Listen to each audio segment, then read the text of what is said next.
the station with the most news, traffic, weather, and talk. We don't have a motive. There was no announcement of any sort. There was no distress call. News Radio 1620.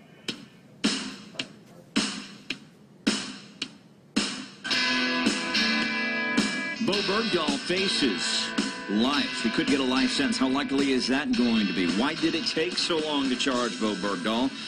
Brian Bouffard is an expert on military law. He's going to be joining us about 30 seconds from right now. Thunderstorms tonight, 64 for the low.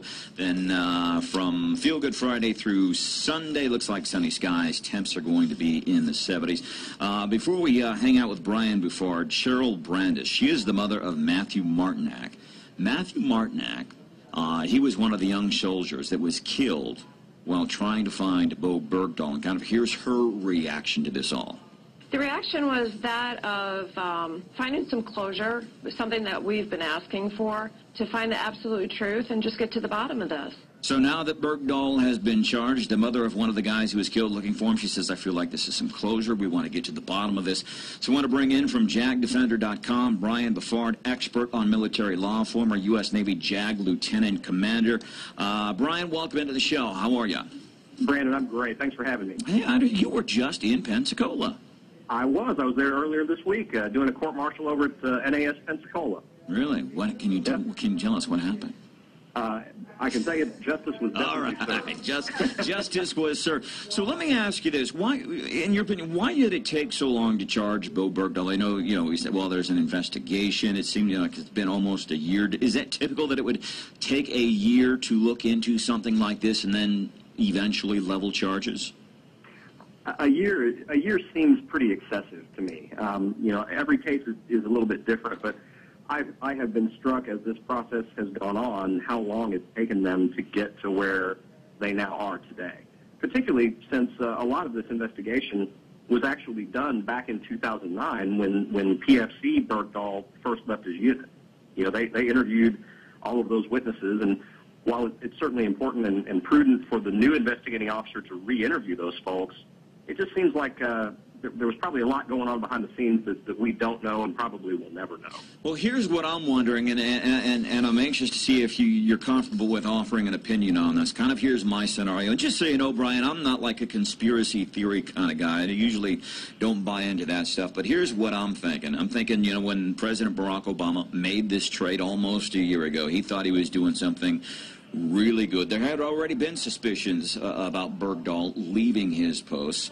President thought this is going to be a cool thing, kind of backfired on him. It went worse probably than what he envisioned. And so now I'm thinking maybe it was the president who said, you know what, we're going to charge this guy because, we've got to do something. He said, in other words, he's trying to make up for something really bad, he said. Is that like way out of the question, you think? I don't think it's way out of the question at all. I mean, I think that there were probably some political maneuverings going on, but and I think you and I have talked about this before on this issue. I'm kind of two minds about it. On one hand, I do think that it was an incredible faux pas on the administration's part to do a Rose Garden ceremony and for Susan Rice to make the comments that she made. I mean, it looks like some buffoonery because there's no way that the administration should not have known the circumstances of his departure and the fact that there's a pretty good likelihood that he had committed an offense. Mm-hmm. So there's that's one thing. But the other thing, and sadly I find myself in the minority on this issue as far as the trade-off of the 5 Taliban commanders for Bergdahl and all that. My point of view is we bring our people home, okay? And we bring our people home no matter what they're accused of having done because they are innocent until proven guilty. And even somebody in Sergeant Bergdahl's position, we go get him. We think he has done something wrong. We're going to investigate him. We may even know we're going to prosecute him. But the point is that he faced justice, not brutality at the hands of a very base enemy. One of the things we said on this show, by the way, our guest is Brian Bouffard. He is an expert on military law, former U.S. Navy JAG Lieutenant Commander. You can check out his website, JAGdefender.com. That's kind of the question we were posing yesterday to parents, because we all say, should have left him over there. But if it were your kid, if it were your son, your daughter, I'm pretty sure you might have a different mindset. And I know some people will say, no, I wouldn't leave him over there. I just honestly, as a parent, do not believe that. Before we let you go, how likely is it that he faces up to a life sentence? Is that likely? A life sentence is extremely unlikely. Yes, it is legally possible.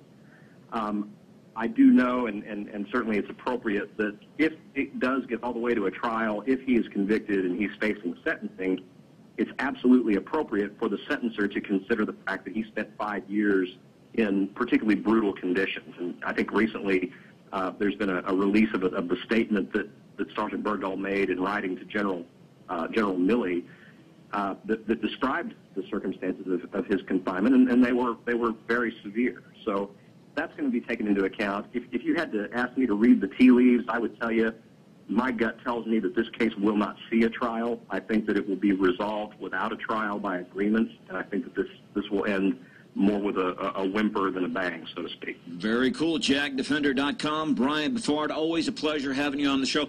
And the next time you come here to help justice get served on board NAS Pencil, let us know you're here.